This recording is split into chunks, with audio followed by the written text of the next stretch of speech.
All right, good evening, everyone, and welcome. The study session of January 25th, 2022 is called to order. Donna, will you do a roll call, please? Yes, I will. Councilmember Sherman. Here. Councilmember Gutierrez.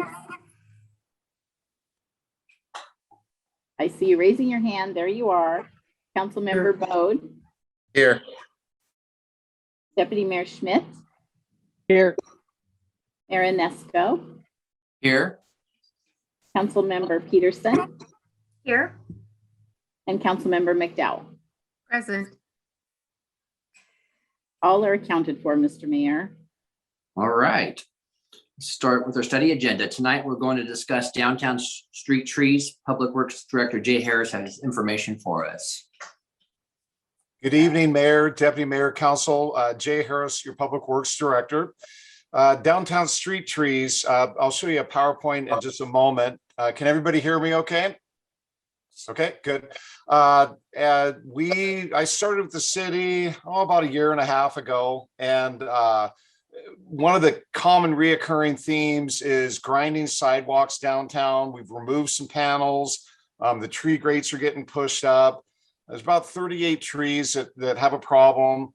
They were installed some time ago. And anyways, what I want to do is talk to you about the potential of replacing the trees or accomplishing something else because the trees are getting larger and larger.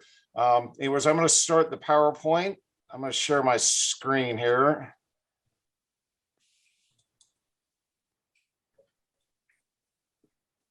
Can everybody see that all right? Yep. Okay, Yep. so on the cover side, I did this for a reason. So I'm in front of, I don't know what street tree it is on the map, but I'm right by the clock tower there. And so you can see, I was able to get a picture of the same tree in 2013. It's looking at two different angles, but you can see in a matter of 9 years, that tree has grown from, a 5-inch caliper at the base to, significant 12-inch, right? You could see the sidewalk in 2013. Someone had already gone in maybe and done a little bit of grinding and a tad bit of repair right there. But you could see that the tree is pushing up the curb and gutter. So it's affecting the street. You can see where we've ground. This is the picture on the right. Ground the sidewalk the best we could, to try to get it to conform for now. But there's a problem at 38 different locations and they all vary. This is maybe one of the worst ones, right? So next slide. So 1995, we planted these Chancellor pears, very common in the 90s, this sort of street tree. I bought a house in Tualatin in 1992 that had the exact same trees planted in front of it, did the exact same thing. The city of Tualatin was actually pulling the majority of them out. So in the last 9 years, the trees doubled in size as seen in that prior photo. We've done a lot of work on the trees. If you look at that picture on the right, you can see there's 2 trees in a row and a nice bench between them. You can see that they're lifting up that whole panel, and we've been grinding that panel to try to, keep the edges at a minimum there. So last September, we hired Sound Urban Forestry. They performed an assessment of all 38 trees. And then page 5 of the assessment recommends that we develop a removal and replacement plan for the trees. Root cutting and sidewalk grinding and replacing, they're all reactive measures and they're only temporary to the problem. That the trees are going to need to be removed at a certain point and different trees planted that don't have the root bearing capacity. And then you also put in root shields now too, the PVC root shields, which helps quite a bit.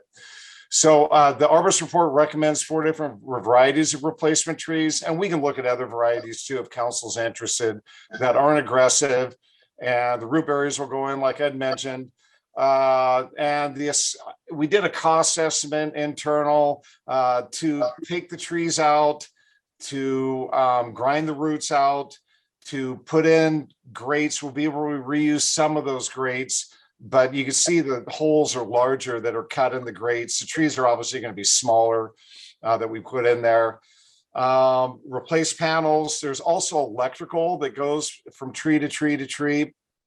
And obviously put a tree in, guys stake it, put it in a root area. It's about $250,000. And then also what we want to do is make sure that when we're putting trees back, that it meets the 2015 City of Shelton Community Vision and Action Plan Downtown Revitalization. That's sort of a long title, but anyways, that plan, I went through it cover by cover, and talks about eliminating a lane each way. It talks about other things, which I'll show here on the next slide. So on the street improvement portion of that plan, if you look down at the bottom, there is a conceptual sketch that they took in 2015 of the street and then overlaid their vision on it. So there's a new building that went on the left there at 4th and Railroad looking east. Right now it's a parking lot. And you can see that they put in the colored crosswalks. They have a median down the middle. They have the painted left turns. You can see the existing pear trees, the way they were in 2015 on the same photo. That traffic signal doesn't exist either. That was removed. One thing that they don't show, and they show bike lanes, those are those green strips on each side. Wider sidewalks too. You can see that the sidewalks, it appears to be widened more on the north, and then it looks like they left them the same on the south. They didn't really show bump outs as much, and maybe they did. It's hard to tell by this sketch, but the goal was to try to get the pedestrians standing out over by the car when they cross and try to reduce that length. So you can see that guy with the blue shirt in, it's probably a graphic. They dropped the person on the photo, right? But you try to minimize that length if possible. So it's just easier for cars to see you standing there. So the 4-lane was down to 2 lanes and with a shared left turn lane. They talked about back end angled parking in some areas. That was never put in.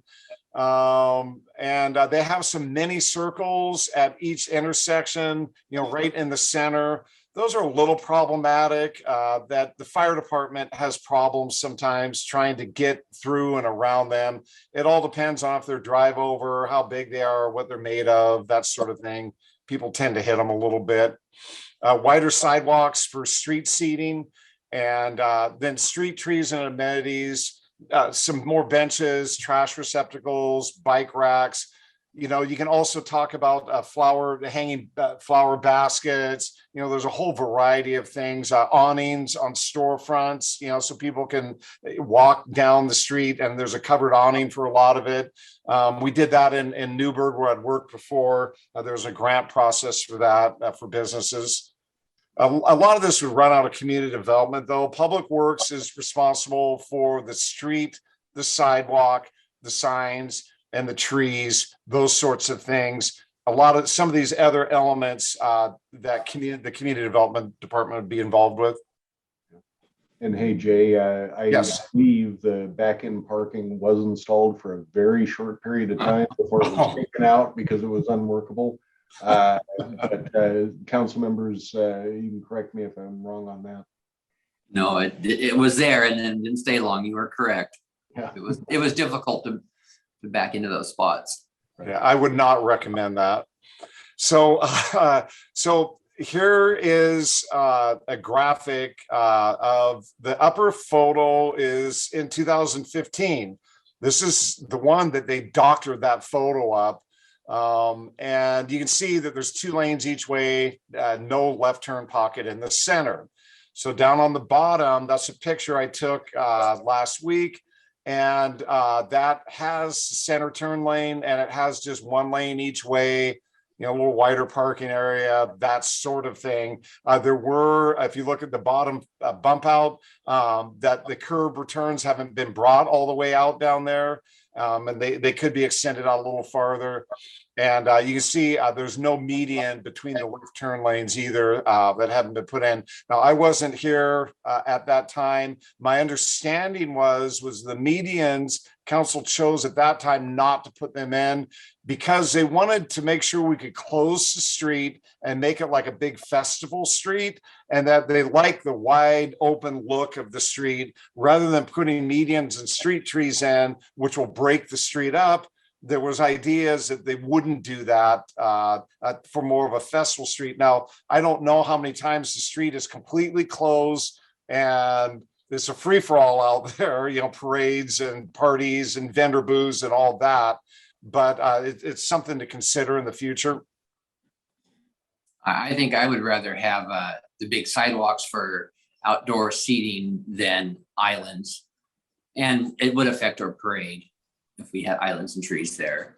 And also, just a minute. And also, people have come unglued at the center going up Alder, safety wise. So I'm not sure if it would go over. I don't like the trees down the middle.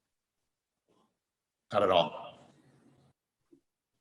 So there is another item to talk about, and that's that street seating application. Community development runs those, and Director Ziegler would be more familiar with those. But that is where you take out parking in front of your business and put in some street seating. So in lieu of widening the sidewalk, you would have seating out in the parking area, and you take up some of the sidewalk. Also, a Manager Knighton might be able to speak to that. I don't know if Railroad, I think it might have to be a side street to Railroad, Manager Knighton, but I could be corrected there. Yeah, so there are programs in various cities around the state, around the country, really, that utilize a concept called parklets, where you take a parallel parking spot and you can turn that into a temporary outdoor seating area. We tried something like that several years ago with the start of the farmers market. And from the feedback we received from those folks, they didn't feel particularly safe or protected while they were operating right there in the parallel parking spots. If we were to move that direction, I would recommend that that not happen on Railroad, but happen on the streets that intersect Railroad, 3rd, 4th, 5th, that type of thing, and allow those activities in those places. Generally have a lot lower traffic flow and lower speeds. Can we talk about speed for a second? We're on that subject. I walked all downtown this weekend looking at all the trees because we didn't have pictures quite yet. And there was a little white sport car. He must have been doing 60 miles an hour going down Railroad. I couldn't even tell what the brand of the car was. He was going so fast. I mean, so these little mini roundabouts or some kind of speed bumps, yeah. I'd be for that. I mean, typically the way people react when they drive, the wider the street, the more space you have on to see, the faster you're going to go. Narrower streets tend to slow people down. That's not always the case, of course, but generally that holds true. But we need to look for ways to mitigate that without putting medians in the center of Railroad, because that would impact our parades and other festivals like that. That's true. There's a concept called Wohners. It's from Germany, and it's where you put the street seating and the people eating right on the street, and then you put a park right down the middle with the kids' swing sets, and you make it tighter than all get out. And it was popular back, 10, 15 years ago. I don't know if they're still doing it overseas, but basically you're saying that the pedestrians and the people control this downtown. The automobiles are completely second, right? So, and then a log truck goes by, right? So, yeah, that's the realistic piece here. Is if we did anything with parklets, we'd have to do significant traffic calming, and there's just no way. I love the idea of doing that, which is my question is, do we ever get requests for these types of, from businesses on railroad? Have we been receiving requests for a parklet or that type of solution? Have we been able to accommodate? I know we did for Smoke and Mo's back when they were on the corner there. But I didn't really consider that a parklet actually, but yeah. The last, we have not, that I'm aware of, the last time that we looked into an opportunity like that was at the start of the COVID pandemic, right after restaurants started to reopen and outdoor seating type of thing. And we offered the opportunity, if there was any interest from the business community on along railroad to do that, we would make that easy and make it simple to do. Unfortunately, no one took advantage of that at the time, but it's definitely something we could take a look at. I just want to make sure that the people that are out there, particularly on railroad, would feel safe being there. And that's part of the problem. Yeah, I don't feel safe crossing the railroad. Right.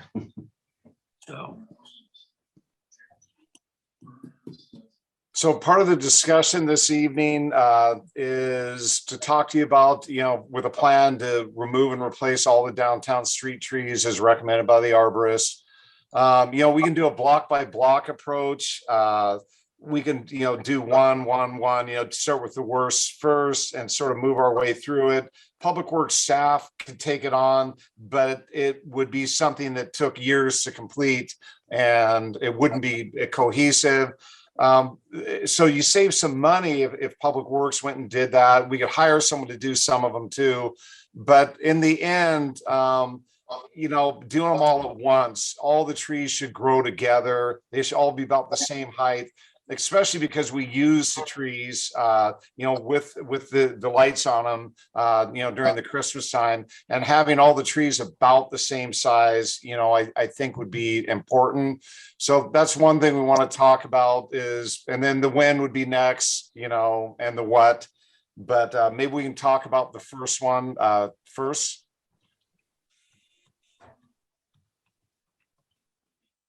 Yeah, I'm supportive of doing this all as one project. I agree. I don't think it would make much sense to do it piecemeal.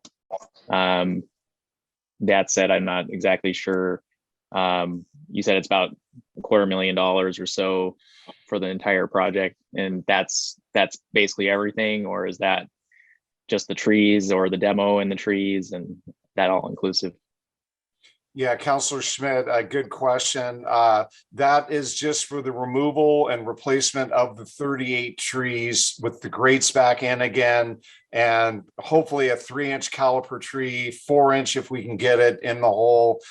We found down in Newburgh that if you can get a 3 or 4-inch caliper tree, they cost about $500 a piece instead of $175 for a smaller one, but the tree gets going a lot quicker and it does much better. So we have I'll show you some pictures of the trees in a minute, but I'd recommend trying to get bigger trees. So they are limited though, right? That if we found 38 trees, we would go buy them with this year's budget or something and go stow them away until we can get additional budget to actually fund a contractor to come in and rip into the whole thing. And trees are good. You get them into large pots and we can hold them over for a year. So that would be recommended also. Plus they get a little bigger too. So it sounds like, we move forward, with a plan to do that. The estimate for $250,000 for all of them just was the trees. We would also overlay a plan of what the road diet is now, and then other things that we think council might be interested in. It sounds like you're not interested in medians, but maybe we can look at some pedestrian bump outs of some of the curb returns, maybe some additional tree wells. Mayor Nisco had mentioned the potential of maybe widen a sidewalk in a few areas, maybe look at where any benches or trash cans are missing, those sorts of items. I love the widening sidewalk. Yeah. Regarding the tree species, I mean, I'm not going to be too partial to that. If there's partners, the conservation district or whomever, we can reach out to some folks in the community that would maybe have some more say in that. So I don't want to get too wound up over the tree species and get dug into that, but I just don't want to be redoing this in 25 years, I guess. So we just got to be conscious of what we're doing. I'm also surprised that we didn't realize this in the 90s, that, the roots were going to cause this kind of an issue. It just seems like we need to do this and do it right, and hopefully not be back here in 25 years. We're not the first city with this problem, Councillor Schmidt. City of Newburgh, exact same thing. Not as many though. City of Tualatin, like I mentioned, a lot of them. So this is not, and I'm sure Manager Knighton's seen this in his career too. So this is not an unusual conversation. It's unfortunate that these pear trees were put in. I don't think people, it was sort of the latest, greatest thing, and people didn't know that their roots love to push things up. So it's an unfortunate lesson. Yeah, and Railroad and Coda aren't the only streets. I mean, I walked all over town looking at the trees, and up there by the Oakland Bay Junior High, all that sidewalk's coming up there on the fence line as well. So, we'll be doing this all over town probably over the next several years. But I'm also all for doing all this all at once and having the trees be the same size. And I do care about species a little bit. But we can talk about that next, I guess. Yes. So I'll show you some trees in a second, but sort of the next steps would be prepare a concept plan, showing some more road diet stuff, give you guys a menu, show you some things, see what you think, maybe a few more trees, maybe moving some of the trees around. Council considers that, look at the cost of the project and funding sources. Then coordinate with the community members. I mean, they're the ones that open their doors every day and, put their signs out and have the people come in and out. So it's important that they have input on what we come up with. And then probably in 2023, show it as one of our street projects for the year to go on and wrap some of these items up. So the street trees. So you have the hornbeam, the century ginkgo, a tupelo, and a sugarcone maple. And so each tree has sort of different width and height. So the arborist did give us some good varied things. Like the sugarcone maple down at the bottom only gets 25 feet high, 13 feet wide. What I'd recommend though is we would go with taller trees, I would think, that are more columnar, so they stay off the buildings too. But that way they give you a real good streetscape, something around 40 or 35 feet in height, I think would be nice. And so the three, other than the sugarcone maple, I'd recommend. Another thing, and we're going to talk to an arborist more about this, but we probably want to do one side with one type or one and the other side with others, or do every other on the same side and mix and match a few of these. And the reason is if the disease comes in or an insect comes in and takes the trees out, like the birch boring beetle. I don't know if you guys have heard about that one, but this beetle has gone, all those white birches are gone, and it just takes them out, right? And so 20 years from now, they're not pushing up the walk, but all of them are dead because something went and got them, right? So remember, these are urban trees, so they're stressed a little more, right? It's not like they're growing out in the woods that, they have light and water problems, and then obviously some pollution problems too, because they're on a street, right? So they are a little more susceptible to the diseases, but all these choices though are some of the best ones that are disease and pest resistant. Yeah, I'd like the ginkgos and the fire starters to alternate. So we'd have a red and a yellow and a red and a yellow in the fall. That's a good choice. So here's the hornbeam. A hornbeam, we have them in, put them in Newburgh. It was sort of our tree of choice because they grow quick and they look just like that. They're not going to get on a building, and you can trim them a little bit. And then they stay just sort of like this big oval shape, but their colors aren't the greatest in the fall. It's yellow and then the leaves drop off, right? It's an Easter egg. Yeah, it's an Easter egg. You can see the ginkgo. They do get a little taller. If I recall, it goes up to 45 feet. Good looking tree though. Good shape, and a really good fall yellow color. And then the fire starter, that's a beautiful tree. It sort of has a similar shape also to the ginkgo. So they look somewhat similar, but there'll be two completely different colors in the fall, right? And then here's the sugar cone maple. That would be put in on some side streets or areas where it's just limited. There could be some power lines in the way and that sort of thing. And the trees get bigger than this. This is actually the only picture I could find of it. They were smaller, but and they just sort of turn yellow. They don't turn vibrant. You know, it might be an orange yellow too, but they're not as vibrant in the fall, it appears. Hey, Jay, Yes. what about pink dogwoods? Yeah, we have actually on our master tree list that came from the city of Ridgefield, some dogwoods on there. I could look at them and talk to the arborist and see, I mean, there's certain criteria. We want to make sure it's columnar. We want to make sure it goes to about 40 feet with a 20-foot wide base, and we don't want it root bearing. Then we also want to make sure it can handle urban environments, you know, water, light, that sort of thing. And Right. I can check that out. So you said it was the peace dogwood? Pink dogwood or the pink white dogwood. dogwood?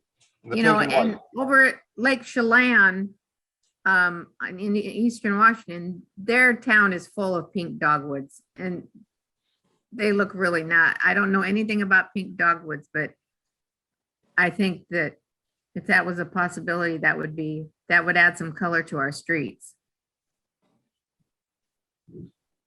Great. So that is my presentation this evening. I showed you this picture about Yeah. probably 8 months ago, and this is what Railroad Avenue looked like in 1912.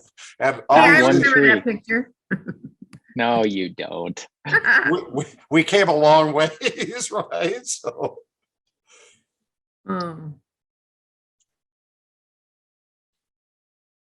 I'm open for any further questions on this.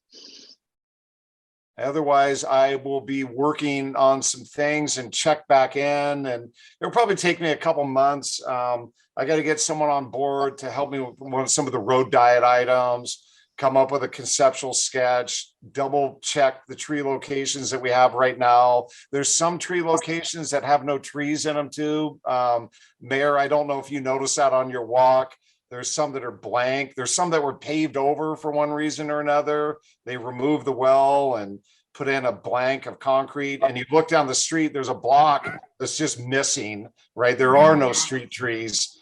And so, I mean, is council's preference to put at least a tree or two every block length? And put them back if they're missing right now. Now, the property owners might not like that a whole lot, but I guess that's another question. I'd say yes. Talk to him too, find out. I'm supportive. I believe Councilmember Peterson has a question. Well, and kind of to that point, I think consistency is something we ought to be looking at. So as we just finished the downtown connector project and we put in some trees along the pathway going up across from Joe's neighborhood, we're talking about the landscaping now for the parking lot at the Civic Center. It would be nice if we could try to incorporate some of those similar elements throughout.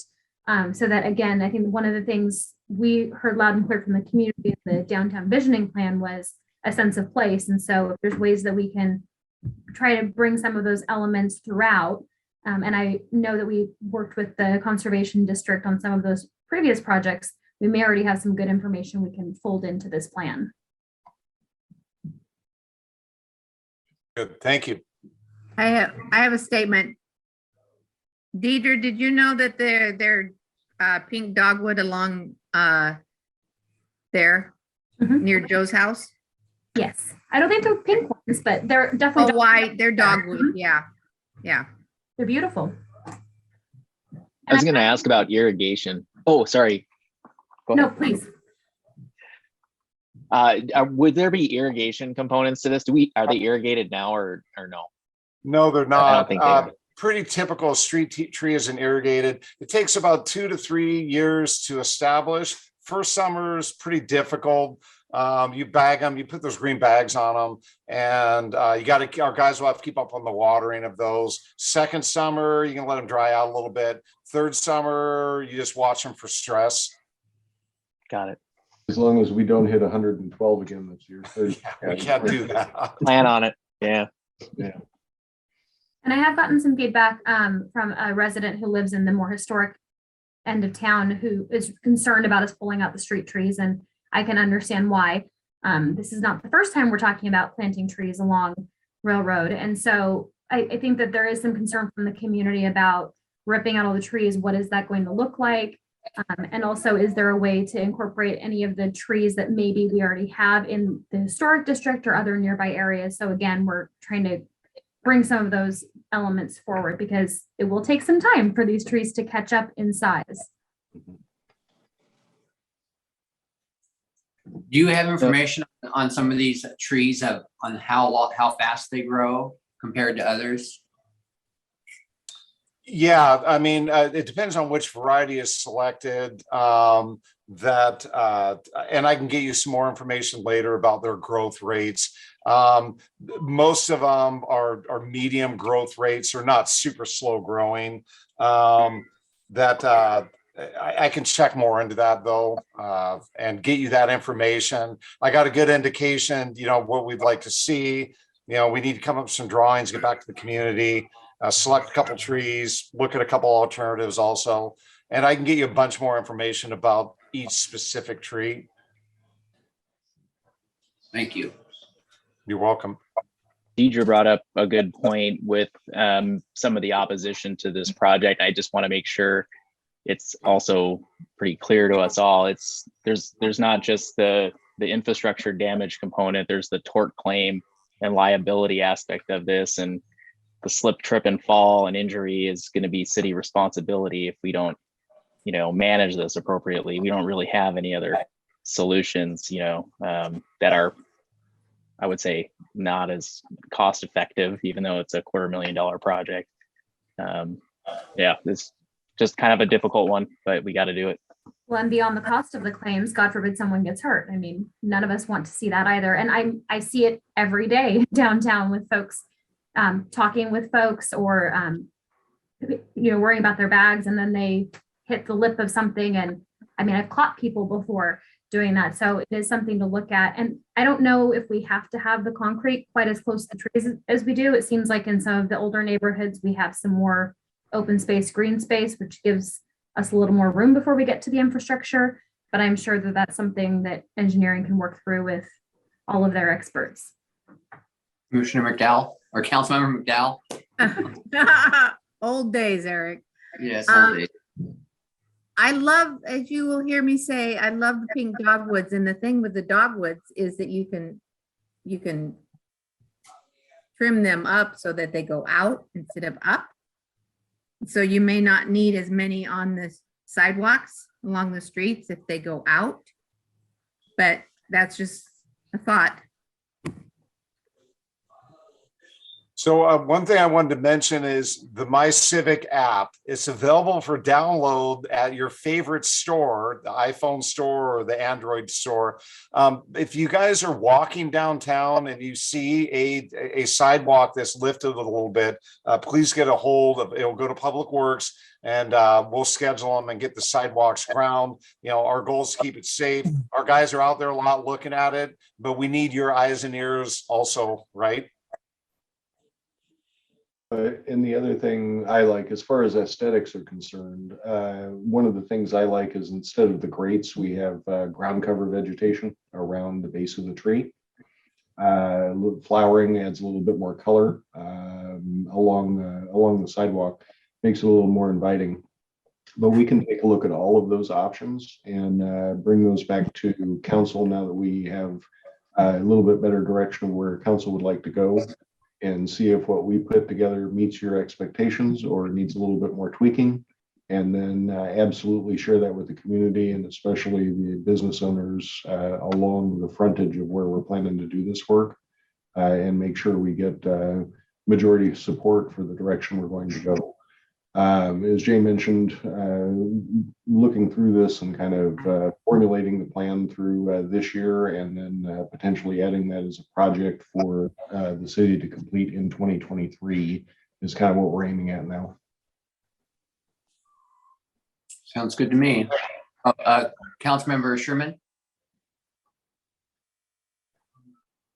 Yeah, I just have a couple of questions real fast. So you said that we could buy the trees and store them until they're ready to be planted? Yes, what our concern would be is if we put it out to bid for a contractor and said, here's the trees, go buy them now, and then all of a sudden they're not available, Right. then all of a sudden we have a project we can't do, or we're scrambling to substitute trees that we went through a big process, right? So we want to make sure they're available. We want to put some of them on hold, do some checking with the community and council and get everyone to nod as much as we can, yes. And then procure the trees, hold them, and wait for a final design and the contractor and all of that is sort of the thinking, because we're worried about someone buying a bunch of them and all of a sudden you don't have enough, right? Right. So, Well, where do you store them? yeah, great question. Probably down either the wastewater plant or in the back of the maintenance yard. There's some area back there, but 38 trees are going to take up some room. So probably down at the main plant, we'll store them and get them in chip piles of chips with some sprinklers going on them. So do you buy backup trees in case a tree gets damaged, somebody runs into a tree or it dies? Do you buy more than the exact 38? Typically, we don't. I mean, with my past experience, I haven't, but it might be recommended, especially for the first few years, is just have a couple on standby over there. I appreciate that comment. That's being proactive because, again, the tree might not be available a couple of years later. And if it didn't make it through the establishment period, that'd be a problem. Yeah. So it'd be probably in your benefit to buy, if you needed 38 to buy 45 or so, in case something happened. Yeah. That's all. Thank you. You're welcome. Any other questions for Jay or Jeff? Councilmember Gutierrez?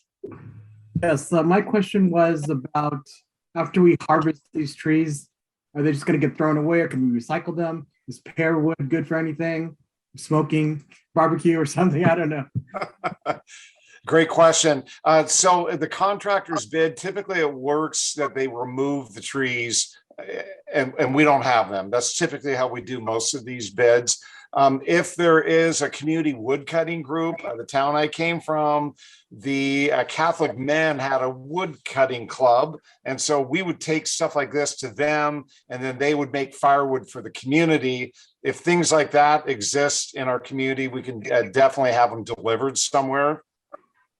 The other thing we were looking at is to allow, if any community member wanted the tree, they could come down and pick it up, assuming we're able to take it out where it's viable, and or look at opportunities to reuse those trees at our parks if possible.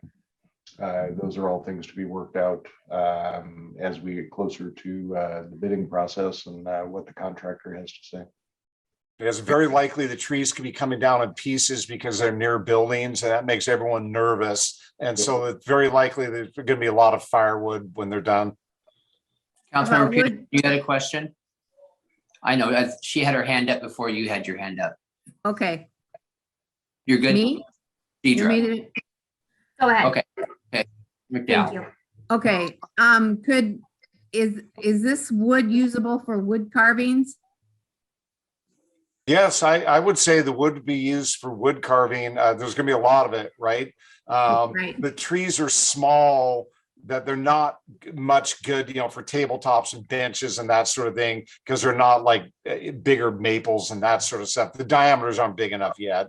But for smaller projects such as cutting boards and small wood shops and that sort of thing, that we definitely can have some made available to the community. We did that at my former job again, and nobody ever came to pick any of it up. And it sat there for a year, and we ended up hauling it off, unfortunately. So it was well-made plans, but nobody took advantage of it. How about wood carvings for things around town? Yeah, that's good. If there's community groups that would want to get involved, we can surely make it available for that. Okay. I am really sad to think that you would just cut it up for firewood. You know, we want to carry on the life of these trees, and if we could get a wood carver, if we could get like some of the service organizations, Kiwanis, Rotary, Lions Club, that would provide a wood carver and do some sort of wood carving and have them planted, have them put around town someplace. What I think would be amazing is if during the art displays that we have in the Civic Center, Yep. any artists that are able to do that. I'm certainly not. I couldn't do a cutting board, but I'm sure there are people out there that are fully capable of doing something like that. And if they'd be interested in displaying their art used with local trees, that'd be great. Yep. And we can certainly make it available for people that are interested in doing that. Hey, Jay, are trees that are pulled out, can they be replanted in our parks? You'd ask that. Yeah, so there are tree spades that can come in and move trees. Unfortunately, to do that, you would have to rip out curbs, sidewalks, street to get all the spade in there big enough. These trees are right at the diameter where it's getting a little iffy. 8-inch diameter, 12-inch diameter, some of the bigger ones that these spades can come in and move for you. It's expensive. I had a project, it was $8,000 a tree for moving from like a field to another field. This is a completely different thing. These would not be candidates just because of all the paving and such around them. And then the sheer location being right next to buildings. Anyways, I would highly recommend against that. In our Tree City recognition, is there a certain rule we have to plant more than we take out, or? Yeah, there are, from the Arbor Day Foundation, there are rules that we'll need to follow, and we'll certainly follow them as part of this project to maintain our Tree City USA status. Perfect. All right. Does anybody else have any questions for Jay or our city manager? Well, I just have a comment. One comment. Let's be real careful and real gentle with what we do with the trees, and not just cut them up for firewood. See what we can do to save some, artwork for the city. All right. So does the council have any other items for discussion tonight? I got one. Oh, go ahead, Councilmember Bode. That was not me. Oh, who said that? It was me. Oh, Joe. Sorry about that. Mayor, go ahead. I'm All sorry. right. Sorry, Jim. The presentation was very well done. Thank you, Jay. It started off with the downtown visioning plan. It kind of made me think, and I ran this by Jeff earlier. I believe that was a 2015. We did that. The city did that in 2015, 2016 timeframe. Is that correct? So it's been a little while now. 2016. It'd be probably 2016. So yeah, I was thinking it'd be good for us to consider, 2023, 24, or whatever, updating that. I don't, looking at kind of a refresh of that plan and just making sure that, because we completed a few things on there now, and there it is. There it is. But I think it's, good bones, and probably time to take a look at it and make some updates and bring the group back together, get the band back together on that one. Looked like a really cool project, and I just want us to consider that in the next couple of years. Well, we I are. agree with that. Yeah. One thing that's coming to fruition from the downtown visioning is the basketball court. Oh, yeah. Councilmember Harris. Yes, I just wanted to talk about the future planning of like trails and everything that are gonna go to downtown. Like, what's our vision with that? Just keep that in mind. And also, I just wanted to say that the charrette idea was great, having everyone work together, and it's a big group project. It's kind of like our city council, right? So we can all get together and do something like that with the public, I think that would be fun. So I'm just backing what council member or Deputy Mayor Schmidt said about getting the band back together and look at the planning, because it's been 7 years ago since we've looked at that. And, we're not chasing Pokemons anymore, like we were back in 2016. I don't know. So anyway, something to keep in mind, that we can think about all the other things that are involved. Great. Any other discussion tonight? Nope. Nope. The study session is adjourned at 6:45 PM.